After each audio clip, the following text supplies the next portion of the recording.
Thank you very much. It's an honor to have King Abdullah with us. He's been a friend of mine for a long time, actually, long before even my first term. And we've had a great relationship. He's a great gentleman, a great leader, and does a fantastic job in his country. His son, we're lucky enough to have his handsome son with us today, so it's good to see you again. We've had some quick discussions just now, and we're going to have some longer discussions after this. And the relationship with Jordan has been very strong, has been with me, and it really has been with the country. But I think I've been closer than other presidents to Jordan and what Jordan represents. And it's an honor to have you and your son with us today. And if you'd like to say a few words, and thank you very much. Mr. President, thank you very much for having us, and so short after your inauguration, I think just as a testament to what you said is a special relationship between our two countries and the personal relationship of friendship and trust between the two of us. Mr. President, I truly believe that with all the challenges that we have in the Middle East, that I finally see somebody that can take us across the finish line to bring stability, peace, and prosperity to all of us in the region. And it is, I think, our collective responsibility in the Middle East to continue to work with you, to support you, to achieve those lofty goals. So I'm very delighted to be here. And as you said, sir, we've got some very interesting discussions ahead of us. Very good.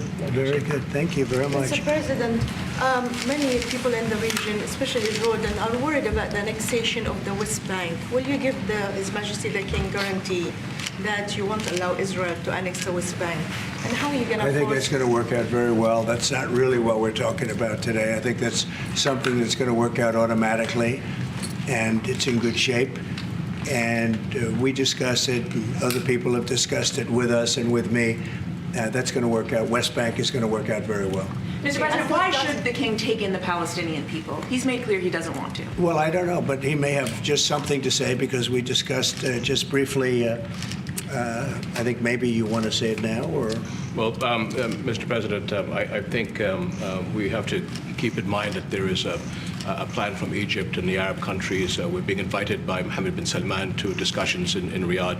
I think the point is how do we make this work in a way that is good for everybody? Right. Obviously, we have to look at the best interests of the United States, of the people in the region, especially to my people of Jordan. And we're going to have some interesting discussions today. I think one of the things that we can do right away is take 2,000 children that are either cancer children or in a very ill state to Jordan as quickly as possible, and then wait for, I think, the Egyptians to present their plan on how we can work with the president to work on the Gaza challenges. So I want to tell you, excuse me, wait, just please. I didn't know that, what you just said, 2,000 children with cancer or other problems, and that's really a beautiful gesture. That's really good, and we appreciate it. And we'll be working on the rest with Egypt. I think you're going to see some great progress. I think with Jordan, you're going to see some great progress. Three of us, and we'll have some others helping, and we're going to have some others at a very high level helping, and the whole thing will come. It's not a complex thing to do. And with the United States being in control of that piece of land, a fairly large piece of land, you're going to have stability in the Middle East for the first time. And the Palestinians, or the people that live now in Gaza, will be living beautifully in another location. They're going to be living safely. They're not going to be killed, murdered, and having to leave every 10 years, because I've been watching this for so many years. It's nothing but trouble. Everyone's being killed. They're being robbed. It's like living in hell. And they're going to end up having a great home, great families that don't have to get mugged and killed and beaten up and harassed by Hamas and everybody else. And I know we'll be able to work something. And what you just said about the 2,000 is fantastic. It's so beautiful. It's music to my ears. But we're going to be able to work something, and I know we'll be able to work something also with I believe, not 100%, but 99%. We're going to work out something with Egypt. But Mr. President, during your election campaign, Mr. President, how is the U.S. going to own Gaza? Your White House has made clear taxpayer dollars won't be used for this. So what money are you going to use to buy Gaza? We're not going to buy anything. We're going to have it, and we're going to keep it, and we're going to make sure that there's going to be peace and there's not going to be any problem, and nobody's going to question it. And we're going to run it very properly, and eventually we'll have economic development at a very large scale, maybe the largest scale on that site. And we'll have lots of good things built there, including hotels and office buildings and housing and other things. And we'll make that site into what it should be. And the people from Gaza who wouldn't be able to be there for years, because you're talking about just to get it and prepare it and to take care of all of the problems that currently it has, as you know, tunnels, and people are in those tunnels. And you have some good people and some bad people, and you may have hostages right now. You know, you have the hostages possibly there. They don't know where they are. And, you know, I have a Saturday deadline, and I don't think they're going to make the deadline personally. I think they want to play tough guy, but we'll see how tough they are. But it's going to be a wonderful thing. It's going to be wonderful for the Middle East. I think it'll turn the Middle East. I think you're going to have peace in the Middle East. You're going to eventually have peace in the Middle East. Couldn't this deadline risk undermining the talks that you're having with the king today, and risk the kind of wider peace that you're trying to? Because that's not. We're not talking about a big situation. We're talking about something that can go very quickly. We're talking about it's going to go quickly. It's not going to take a long time. Okay, that's not going to take a long time. You know bullies. You know what a bully is, right? You know the bully. I've always, and I found it throughout my life. A bully is the weakest person, and they're bullies. Hamas is bullies. The weakest people are bullies. You know that, right? All right, go ahead. Mr. President, you were saying that Palestinians will live somewhere else safe. Where exactly do you want them to live? Well, it's not where I want them to live. It's going to be where we ultimately choose as a group. And I believe we'll have a parcel of land in Jordan. I believe we'll have a parcel of land in Egypt. We may have someplace else. But I think when we finish our talks, we'll have a place where they're going to live very happily and very safely. And, you know, don't forget, they only want to be on the Gaza Strip because they don't know anything else. They never had an alternative. And they don't want to be on the Gaza Strip, but they have no choice. They have to be. And they're being killed there at levels that nobody's ever seen. No place in the world is as dangerous as the Gaza Strip. They don't want to be there. They have no alternative. When they have an alternative, not one person will want to stay where they are. Nobody wants to stay there. They're living in hell. It's a death trap. Mr. President, how do you know that the Palestinians don't want to leave their land? Some people say this is ethnic cleansing. You won't be able to force them to leave their land. We're moving them to a beautiful location where they have new homes, where they can live safely, where they'll have doctors and medical and all of those things. And I think it's going to be great. Yeah, any questions? King Abdullah, what do you think about the U.S. taking over the Gaza Strip? Do you want to see the U.S. own the Gaza Strip? Well, I think, as I said earlier, the president is looking at Egypt coming to present their plan. As I said, we will be in Saudi Arabia to discuss how we can work with the president and with the United States. So I think let's wait until the Egyptians can come and present to the president and not get ahead of ourselves. And is there a parcel of land in Jordan that you're willing to have Palestinians? Well, I think what we said, I have to look at the best interests of my country. I think the president is very happy that we do this thing with 2,000 children as quickly as possible. And again, I believe that the president is looking forward to getting a group of us Arabs here to discuss the overall plan. And last question, the 2,000 children, are those from the Gaza Strip? Absolutely, from the Gaza Are Strip. you willing to change your mind, Mr. That's President? from the Gaza Strip, the 2,000. Are you willing to change your mind if you hear the Egyptian and the Arab plan end of the month? If they present you something different, are you open to I another think plan? we sort of have gone down the line. We know pretty much what is going to be presented.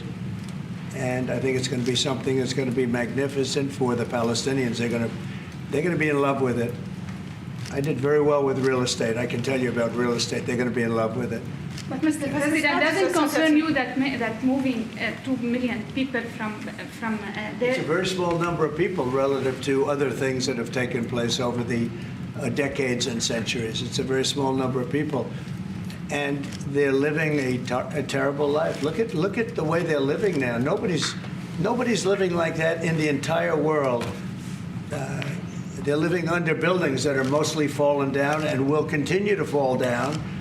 And they're living under. People are being killed every day. The conditions are horrible. There are no conditions anywhere in the world that are worse than the Gaza Strip right now. But don't you have Mr. concern President, that you can said all destabilize hell- Jordan and You said all Egypt? hell will break out if all the hostages are not released on Saturday. What did you mean by that? And are you encouraging Netanyahu to walk away from this deal? Have you talked about this with him? So I've looked at at the condition of people coming out of the hostage situation, and it's horrible.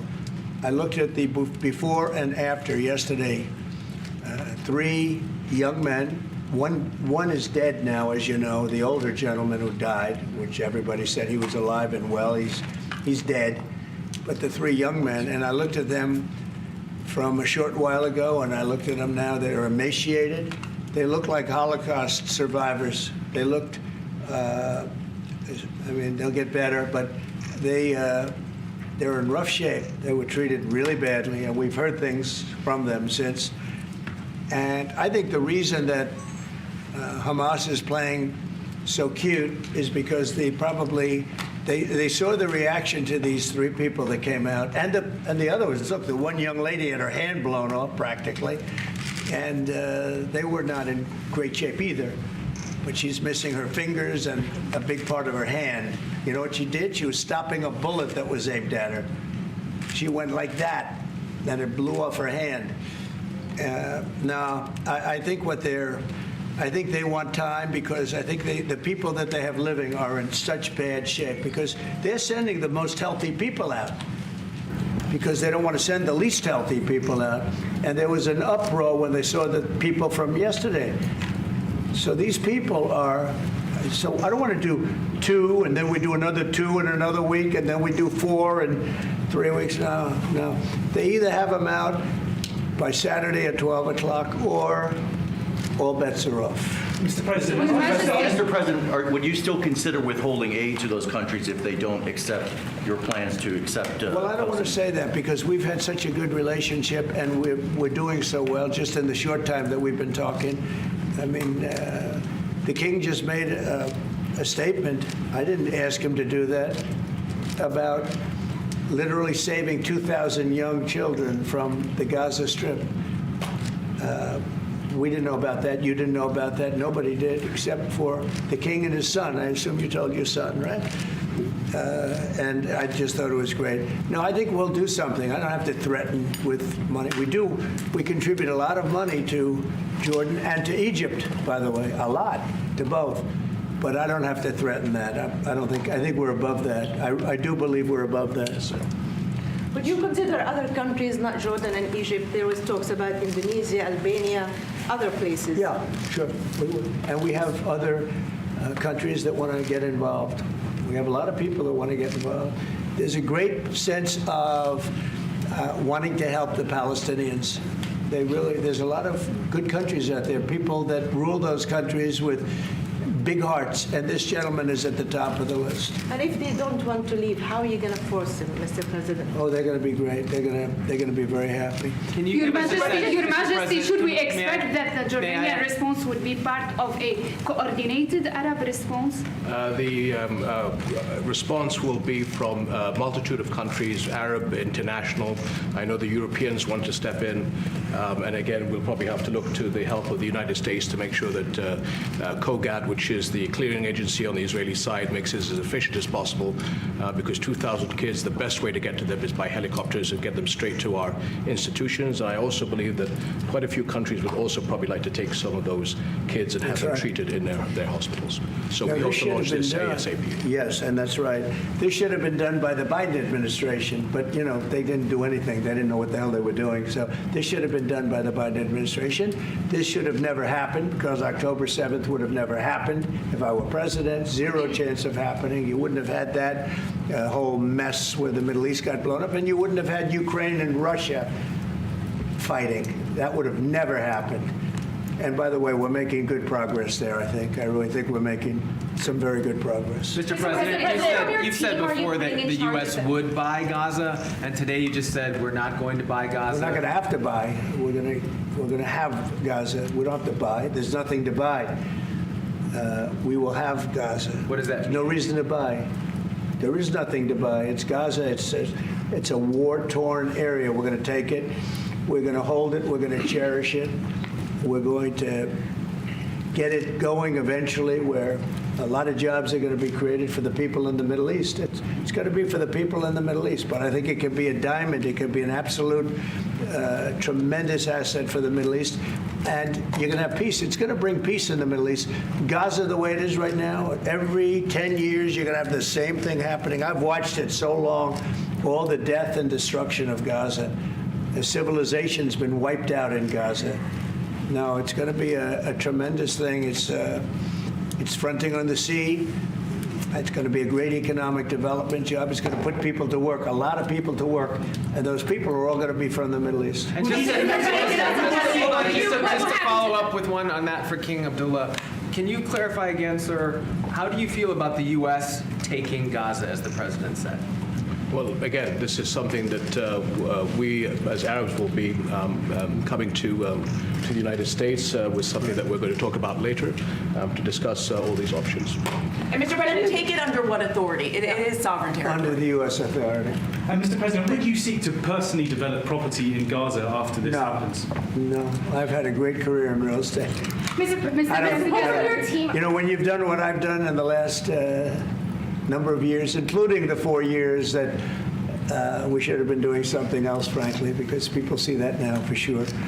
But when you've done what I've done, you can just do more good for people when you're president. When you're president, we can do things. This is all things that should have been done, but actually things that shouldn't have had to be done. Gaza, absolutely, it would have been so great if the Biden administration would have started this. But actually, in all fairness to them, they should have never let it happen. It did happen. And because of the fact that they let this happen, this catastrophe of October 7th, something like this becomes practical and very real, meaning the development and all of the things that I've talked about with respect to the Gaza Strip. If you didn't have the October 7th catastrophe, and it was a horrible catastrophe, then probably you wouldn't be talking about that. But the only thing I can say is this is going to bring stability and peace to the Middle East. And ultimately, when it's developed, which will be in quite a while from now, because we want to let things calm down. But when it's developed, it's going to bring tremendous numbers of jobs to the Middle East, including the people of your country. Mr. President, what if it does not bring peace to the Middle East? There are many Palestinians, even though you say that everything is going to be beautiful, everything is going to be lovely, they're not going to want to go back. There are going to be people who want to go back and feel like that it is their right to do that. You haven't said, will there be any type of repercussions or anything that happens? We don't think that's going to happen. We think people are going to be very happy, thrilled. A lot of those people that you're talking about are going to end up maybe living there and maybe working there, but it'll be in a different form. We have had tremendous support for this project, and we think the biggest asset of the project is going to bring peace ultimately to the Middle East. All right. Mr. President, one last question. Go ahead, behind you. And you've asked enough. Mr. President, one of your promises on the campaign trail is to bring peace to the Middle East. It was a promise to your voters, Arab voters here. The Arab voters in the United States oppose this. What do you say to that? Well, you know, if you look at Michigan, where we have a large Arab population, as you know, I was just telling the King that we won. As you know, I won the Arab population. Now, when I started off, I wasn't leading, and when I finished, a few months later, we started campaigning in Michigan. And when I finished, we won it by a tremendous amount, by 30 points. My relationship with the Arab population has been fantastic, and my relationship with the Middle East is very good with all the countries, just about all the countries. Let's see, I would say all the countries. And they all want to do something, and they want to see peace in the Middle East. All the stories you hear about the Middle East not really wanting peace, that they want war, they want this, they want to go a certain place. Let me tell you, those stories are false. They want to have peace. I know them all very well. They want to have peace. They want to have a good life like other people. And this will be a big factor in bringing peace to the Middle East. Thank you very much, everybody. All right, guys. Thank you, guys. Let's go.